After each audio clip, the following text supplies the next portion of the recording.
ચાલો આપણે અર્થશાસ્ત્રમાં ત્રીજા નંબરનું ચેપ્ટર માંગ વિશે શીખી રહ્યા છે. આજે આપણે પ્રશ્ન ભણીશું માંગમાં વિસ્તરણ અને સંકોચન આકૃતિ સહિત સમજાવો.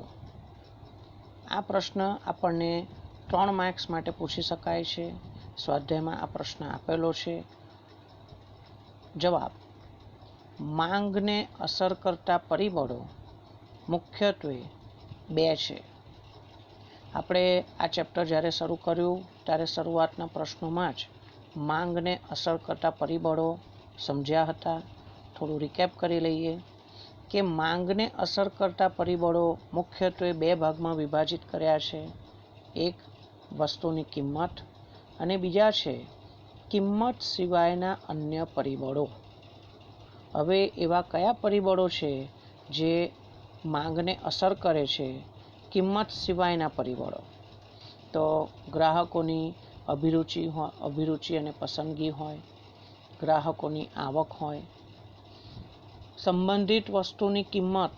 સંબંધિત વસ્તુ એટલે જ્યારે કોઈ વસ્તુ અવેજી વસ્તુ હોય કાં તો પૂરક વસ્તુ હોય તો એના ભાવ પણ કોઈ ચોક્કસ વસ્તુની માંગને અસર કરી શકે છે. ભવિષ્યના ભાવો વિશેની અટકળ એ પણ વસ્તુની માંગને અસર કરી શકે છે. અને વસ્તીનું સ્વરૂપ, વસ્તીનું વયજૂથ વગેરે આ બધા જુદા જુદા પરિબળો છે જે વસ્તુની માંગને અસર કરે છે. આ બધા કિંમત સિવાયના અન્ય પરિબળો કહેવાશે.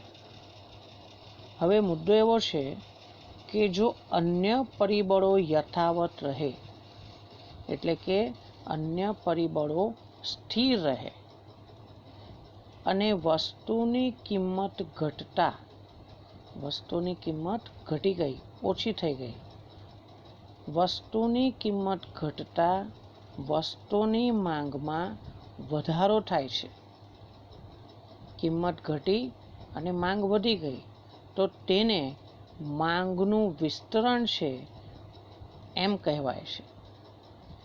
અહીં વિસ્તરણ શબ્દ અને વધારો શબ્દ એ 2 વચ્ચે ટેકનિકલ ડિફરન્સ છે, એટલે આપણે એ જ શબ્દનો ઉપયોગ કરવાનો જે અહીં ઉપયોગ કર્યો છે. કારણ કે અન્ય પરિબળો સ્થિર રહે અને કિંમતમાં ફેરફાર થવાથી જો માંગ બદલાય તો એ કાં તો માંગનું વિસ્તરણ હશે કાં તો માંગનું સંકોચન હશે. બરાબર? એટલે આ શબ્દ આપણે ધ્યાનથી વાપરવાના, યોગ્ય રીતે ઉપયોગ કરવાનો. વસ્તુની કિંમત વધતા, જો વસ્તુની કિંમત વધી જાય, વસ્તુની માંગમાં ઘટાડો થાય છે. ક્યારે? વસ્તુની કિંમત વધતા વસ્તુની માંગમાં ઘટાડો થાય છે. પણ ઉપર આપણે લખ્યું છે કે અન્ય પરિબળો યથાવત રહે ત્યારની વાત છે. તો આવા સમયે જે માંગ ઘટે છે, વસ્તુની કિંમત વધતા વસ્તુની માંગમાં ઘટાડો થાય છે, તે માંગનું સંકોચન કહેવાય છે. આમ આપણે એવું તારણ કાઢી શકીએ કે માંગનું વિસ્તરણ અને સંકોચન એ વસ્તુની કિંમતના ફેરફારો પર આધાર રાખે છે. કેમ? કારણ કે માંગને અસર કરનારા અન્ય પરિબળોને તો આપણે સ્થિર ધારી લીધા છે. એટલે કાં તો કિંમત વધે એના લીધે માંગ સંકોચાય છે, કાં તો કિંમત ઘટે એના લીધે માંગ વિસ્તરણ પામે છે.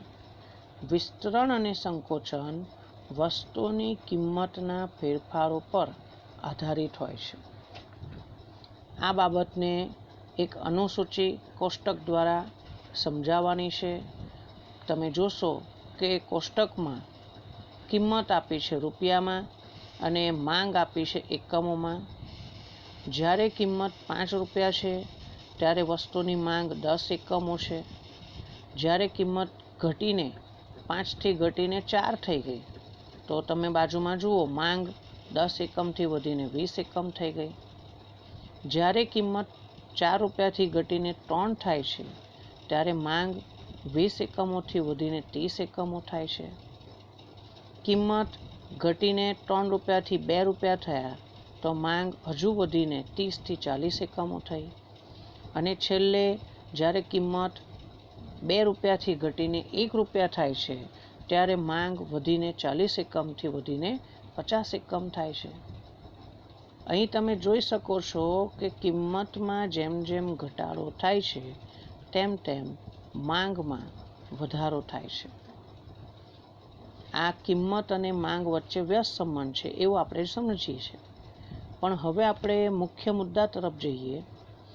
આ બધા બિંદુઓ ઉપરથી જ્યારે આપણે આકૃતિ દોરવાની હોય ત્યારે તમે જમણી બાજુના ખૂણામાં આકૃતિ જોશો તો આડી ધરી OX ધરી પર માંગ એકમોમાં દર્શાવેલ છે, અને ઊભી ધરી OY ધરી પર કિંમત રૂપિયામાં દર્શાવેલ છે.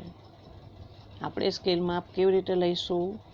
X ધરી આડી ધરી પર 1 સેમી બરાબર 10 એકમોનું માપ લઈશું.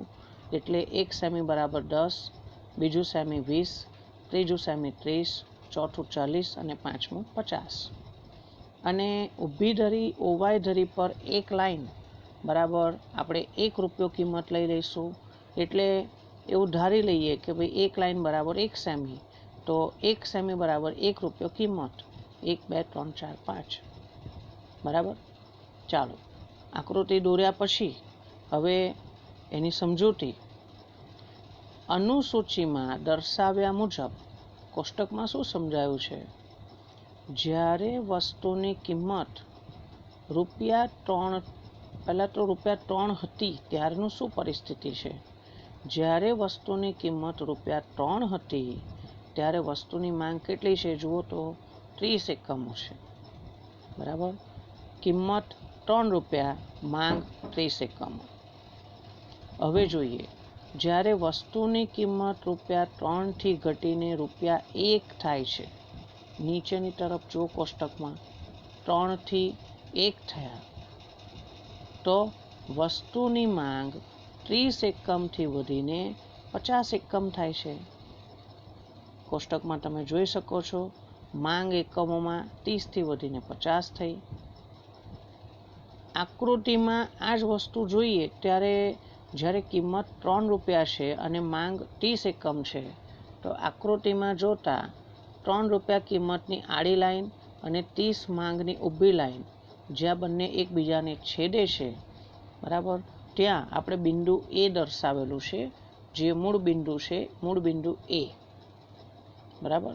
આકૃતિમાં મૂળ કિંમત રૂપિયા 3 બિંદુ A દર્શાવે છે. જ્યારે કિંમત ઘટીને રૂપિયા 1 થાય છે, હવે કિંમત નીચે ઘટી ગઈ. જુઓ, 3 1 કરી દઈએ તો માંગ 30 એકમથી વધારીને 50 એકમ થઈ ગઈ. બરાબર. આકૃતિમાં મૂળ કિંમત 3 બિંદુ A દર્શાવે છે. જ્યારે કિંમત ઘટીને રૂપિયા 1 થાય છે તો આ બિંદુ ક્યાં પહોંચે છે? A થી C થાય છે. જુઓ, C બિંદુ. હવે બિંદુ A થી C તરફનો જે વિસ્તાર છે એ A થી C આપણને માંગનું વિસ્તરણ દર્શાવે છે. આ માંગનું વિસ્તરણ નીચેની તરફ થાય છે. જ્યારે એક માંગ રેખા પર બિંદુ A થી C નીચે તરફ આપણે જઈએ તો એ માંગનું વિસ્તરણ દર્શાવે છે. હવે બીજી વિગત કે કિંમત રૂપિયા 3થી વધીને રૂપિયા 5 થાય. કોષ્ટકમાં જુઓ, કિંમત રૂપિયા 3 વચ્ચે આપ્યું છે, એનાથી ઉપર 5 રૂપિયા થયા ત્યારે માંગ 30 એકમોથી ઘટીને 30 એકમોથી ઘટીને 10 એકમ થાય છે. એટલે બિંદુ B પર માંગ પહોંચી ગઈ. બિંદુ B ઉપરની તરફ છે. જુઓ, હવે આપણે જોઈએ તો બિંદુ A થી બિંદુ B તરફ જો જઈએ તો એ માંગનું સંકોચન દર્શાવે છે. એટલે એને આપણે આ રીતે સમજીએ. બિંદુ A થી બિંદુ B સુધીનો ફેરફાર એ માંગનું સંકોચન દર્શાવે છે. છેલ્લી વિગત, માંગનું વિસ્તરણ અને સંકોચન મૂળભૂત રીતે એક જ માંગ રેખા પર જોઈ શકાય છે. માંગનું વિસ્તરણ અને સંકોચન મૂળભૂત રીતે એક જ માંગ રેખા પર જોઈ શકાય છે. એટલે કે એક જ માંગ રેખા પર નીચેની તરફ જઈએ તો માંગનું વિસ્તરણ દર્શાવે છે અને ઉપરની તરફ જઈએ તો એ માંગનું સંકોચન દર્શાવે છે. માંગનું વિસ્તરણ મૂળ બિંદુ જે બિંદુ એ છે એથી નીચે તરફ જાઓ, જે બિંદુ સી છે એથી સી તરફ આપણને માંગનું વિસ્તરણ મળે છે. જ્યારે આ જ માંગ રેખા પર સંકોચન ક્યાં મળે છે? બિંદુ એ થી બિંદુ બી તરફ જઈએ ત્યારે મૂળ બિંદુ એ થી ઉપરની તરફ ખસતા આપણને માંગનું સંકોચન મળે છે. ઓકે. પ્રશ્ન નંબર 8. હવે પ્રશ્ન છે માંગમાં વધારો ઘટાડો આકૃતિ સહિત સમજાવો. ફરીથી પ્રશ્ન, માંગમાં વધારો ઘટાડો આકૃતિ સહિત સમજાવો. 3 માર્ક માટે આ પણ પ્રશ્ન આપણને સ્વાધ્યાયમાં આપેલો છે. માંગને અસર કરતા પરિબળો મુખ્યત્વે 2 છે. માંગને અસર કરતા પરિબળો મુખ્યત્વે 2 છે. એક છે વસ્તુની કિંમત અને બીજું છે કિંમત સિવાયના અન્ય પરિબળો. આપણે માંગનું વિસ્તરણ સંકોચનમાં પણ જવાબમાં આ જ રીતે શરૂઆત કરી હતી. પણ હવે અહીં શું થાય છે જુઓ કે જ્યારે વસ્તુની કિંમત યથાવત રહે, સ્થિર રહે. શું સ્થિર રહે છે? વસ્તુની કિંમત, પ્રાઇસ રિમેન સેમ, ફિક્સ રાખવાના ભાવ. અન્ય પરિબળોના ફેરફારને કારણે હવે માંગને અસર કરતા કિંમત સિવાયના અન્ય પરિબળોમાં ફેરફાર થાય છે. જેના લીધે અન્ય પરિબળોના ફેરફારોને કારણે જો વસ્તુની માંગ વધે તો તેને માંગનો વધારો કહે છે. વસ્તુની કિંમત સ્થિર રહેવાની છે પણ અન્ય પરિબળોમાં ફેરફાર થયા. હવે આપણે થોડી ચર્ચા કરીએ. આમાં લખ્યું નથી પણ હું તમને સમજાવું કે અન્ય પરિબળોમાં એવા કેવા ફેરફાર થવા જોઈએ કે જેના કારણે માંગમાં વધારો થાય છે. દાખલા તરીકે ગ્રાહકોની આવક અને માંગ વચ્ચે સીધો સંબંધ છે. તો જ્યારે ગ્રાહકોની આવક વધે છે ત્યારે કોઈ ચોક્કસ વસ્તુની માંગ પણ વધે છે. ભલે ને વસ્તુના ભાવ સ્થિર રહેતા, ગ્રાહકોની અભિરુચિ, પસંદગી જે તે વસ્તુની તરફેણમાં બદલાય તો એ વસ્તુની માંગ વધે છે. લોકોની, ખાસ કરીને યુવા વર્ગની મોટરસાયકલની ખરીદી બાબતે જો રોયલ એનફિલ્ડ ખરીદવા માટેની પસંદગી વધે ના તરફ વળે તો રોયલ એનફિલ્ડનું વેચાણ વધે છે. બરાબર? એવું યુવાનોની આઈફોન તરફ પસંદગી વધે તો આઈફોનનું વેચાણ વધે છે, માંગ વધે છે. બરાબર? એવી રીતે સમજવાનું. ભલે ને એની કિંમતમાં કોઈ ફેરફાર ના થયો હોય. બીજું પરિબળ આપણે એવું સમજીએ કે ભવિષ્યમાં ભાવો વિશેની અટકળ. ઘણી વખત એવી અફવા ફેલાય છે, એવી અટકળ કરવામાં આવે છે કે કોઈ વસ્તુના ભાવ ભવિષ્યમાં વધી જવાના છે. તો લોકો અત્યારે એ વસ્તુ ખરીદવા માંડશે, ખરીદીને ઘરમાં સ્ટોક કરી દેશે. એવું વિચારશે ભવિષ્યમાં મોંઘા ભાવે ખરીદવું એના કરતાં અત્યારે ઓછા ભાવે લઈ લો. એટલે અત્યારે વસ્તુની કિંમત સ્થિર રહે, કિંમત ઘટી નથી તો પણ લોકો એનું ખરીદી કરી લે છે. કેમ? તો લોકોને એવી બીક છે, એવી અટકળ છે, એવી અફવા ફેલાઈ છે કે ભવિષ્યમાં ભાવ વધવાના છે. બરાબર? વસ્તીનું કદ વધે છે. જેમ જેમ વસ્તીનું પ્રમાણ વધે વસ્તુની માંગ પણ વધે છે. અન્ય વસ્તુઓ, દાખલા તરીકે આપણી અવેજી વસ્તુ મોંઘી થઈ ગઈ, અવેજી વસ્તુની કિંમત વધી ગઈ તો એના ગ્રાહકો એ વસ્તુ છોડીને આપણી વસ્તુ ખરીદવા તરફ આવશે એટલે માંગ વધે છે. આપણે જે વસ્તુ બનાવીને વેચીએ છીએ એની અવેજી વસ્તુ સસ્તી થઈ ગઈ તો લોકો અવેજી વસ્તુ વધારે લેશે તો આપણી વસ્તુ પણ વધારે વેચાશે. પેટ્રોલ સસ્તું થઈ જાય તો, એકદમ સસ્તું થઈ જાય તો પેટ્રોલ આધારિત વાહનોની માંગ પણ વધશે. એવું તો અહીં શું થયું? આ બધા પરિબળો વસ્તુની માંગમાં વધારો લાવે છે. ફરીથી, જ્યારે વસ્તુની કિંમત યથાવત એટલે કે સ્થિર રહે છે, પણ અન્ય પરિબળોના ફેરફારને કારણે, જે મેં તમને સમજાયા, હવે શું થયું? વસ્તુની માંગ વધી ગઈ તો તેને માંગનો વધારો કહે છે. અને જો અન્ય પરિબળોના ફેરફારને કારણે વસ્તુની માંગ ઘટી જાય તો તેને માંગનો ઘટાડો કહે છે. તો હવે આપણે થોડી એવી પણ ચર્ચા કરીએ કે એવા કયા પરિબળો છે જે માંગ ઘટાડે છે. કિંમત સ્થિર રહેવાની છે, કિંમતની ચિંતા કરવી નહીં. આપણે પહેલું જ ઉપર લખ્યું છે, વસ્તુની કિંમત યથાવત રહે છે. ધારો કે ગ્રાહકોની આવક ઘટી જાય, ગ્રાહકોની અભિરુચિ પસંદગી આપણે જે વસ્તુ વેચીએ છીએ એનાથી વિરુદ્ધ દિશામાં જાય. બરાબર. એક સમય હતો જ્યારે છોકરીઓ મોપેડમાં સ્કૂટીની ખરીદી કરતી હતી. હવે પસંદગી બદલાઈ ગઈ છે. હવે એક્ટિવા, હોન્ડા એક્ટિવા હોય, ટીવીએસ જ્યુપિટર હોય કે પ્લેઝર હોય કે વગેરે હોય, એના તરફ પસંદગી વળી છે. તો ટીવીએસ સ્કૂટીની માંગ ઘટી ગઈ. બરાબર. કિંમતનો ફરક નથી, કિંમત ધારો કે સ્થિર રાખીએ, પણ લોકોની પસંદગી બદલાઈ ગઈ. ભવિષ્યમાં અમુક વસ્તુ સસ્તી થઈ જવાની છે એવી જો અફવા ફેલાય કે દિવાળી પછી આઈફોન સસ્તા ભાવે મળવાના છે, તો શું થશે ખબર? અત્યારે જે લોકો ખરીદવાના હશે એ લોકો રોકાઈ જશે. ભાઈ, ભાવ ઘટવાના છે, ભવિષ્યમાં ભાવ ઘટે ત્યારે લઈશું, હમણાં મુલતવી રાખો. એટલે આવા સંજોગોમાં શું થશે? વર્તમાનમાં માંગ ઓછી થઈ જશે. બરાબર. તો આવા અનેક પરિબળો છે જેના લીધે વસ્તુની માંગ ઘટી ગઈ, જે માંગનો ઘટાડો દર્શાવે છે. આમ માંગમાં વધારો કે ઘટાડો એ અન્ય પરિબળોના ફેરફાર પર આધારિત છે. ફરીથી, માંગમાં વધારો કે ઘટાડો એ અન્ય પરિબળોના ફેરફાર પર આધારિત હોય છે.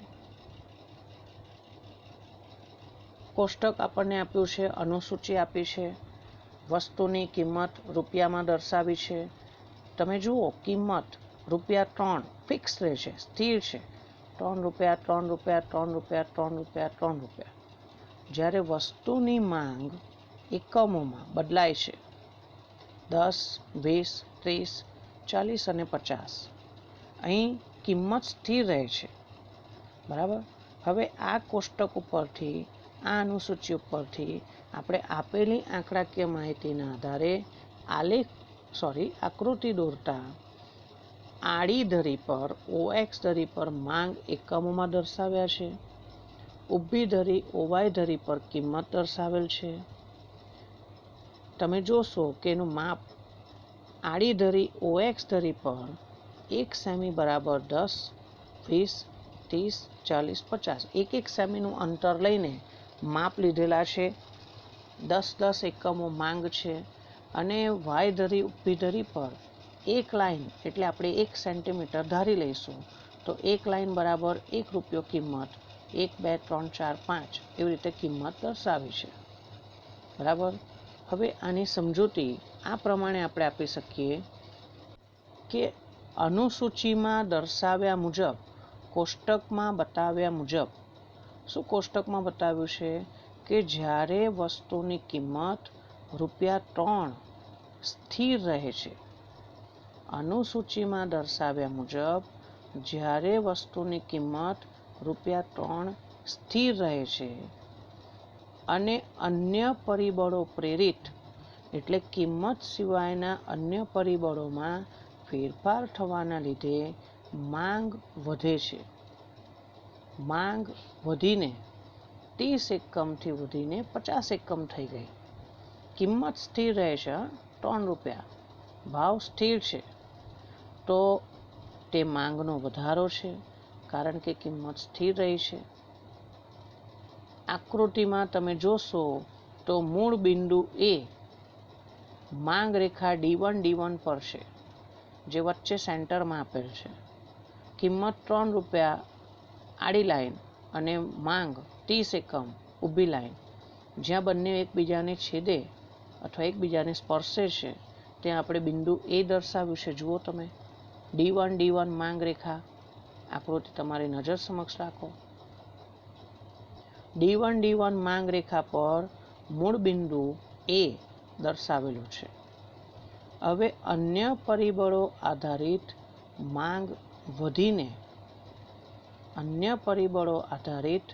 માંગ વધીને બિંદુ સી એટલે કે માંગ રેખા D3 થાય છે. હવે છે ને આખી માંગ રેખા જ બદલાઈ ગઈ, નવી માંગ રેખા દોરી છે આપણે બિંદુ સી. ક્યાં આગળ જુઓ, કિંમત ₹3 છે ત્યાંની આડી લાઈન અને માંગ 50 એકમ છે ઊભી લાઈન. જ્યાં બંને એકબીજાને સ્પર્શે છે, આડી લાઈન અને ઊભી લાઈન, ત્યાં બિંદુ સી મૂકેલું છે. ત્યાં માંગ રેખા D3 દર્શાવેલી છે. બરાબર. ફરીથી આકૃતિમાં મૂળ બિંદુ એ માંગ રેખા D1 પર છે. અન્ય પરિબળો આધારિત માંગ વધીને બિંદુ સી થાય છે, એટલે માંગ રેખા D3 થાય છે. તો અહીં શું થયું કે માંગ રેખાનો જમણી તરફનો સ્થાન ફેર, આખી જગ્યા બદલાઈ ગઈ. તમે આકૃતિમાં જુઓ, જે મૂળ બિંદુ એ છે ત્યાં માંગ રેખા D1 જમણી બાજુ તરફ ખસી ગઈ, D3 થઈ ગઈ બિંદુ સી પર. તો માંગ રેખાનો જમણી તરફનો સ્થાન ફેર એ માંગનો વધારો દર્શાવે છે. એટલે એરો કરીને વચ્ચે લખ્યું છે એ માંગનો વધારો છે. એ થી સી તરફની મૂવમેન્ટ, આખી માંગ રેખા જ બદલાઈ ગઈ, શિફ્ટ થઈ ગઈ. આ માંગનો વધારો હતો. હવે જોઈએ માંગનો ઘટાડો. અને જેવી જ સમજૂતી લખવાની છે, લેંગ્વેજ એવી જ આવી જોઈએ. જો વસ્તુની કિંમત સ્થિર રહે, વસ્તુની કિંમત સ્થિર છે, કેટલા? ₹3, અને અન્ય પરિબળો આધારિત માંગ ઘટી જાય છે. અન્ય પરિબળો આધારિત માંગ ઘટે છે. કેટલી થઈ? 30 એકમથી ઘટીને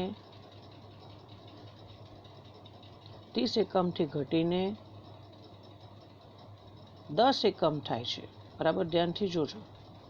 જો વસ્તુની કિંમત સ્થિર રહે અને અન્ય પરિબળો આધારિત માંગ ઘટીને 30 એકમથી કેટલા એકમ થઈ છે? 10 એકમ.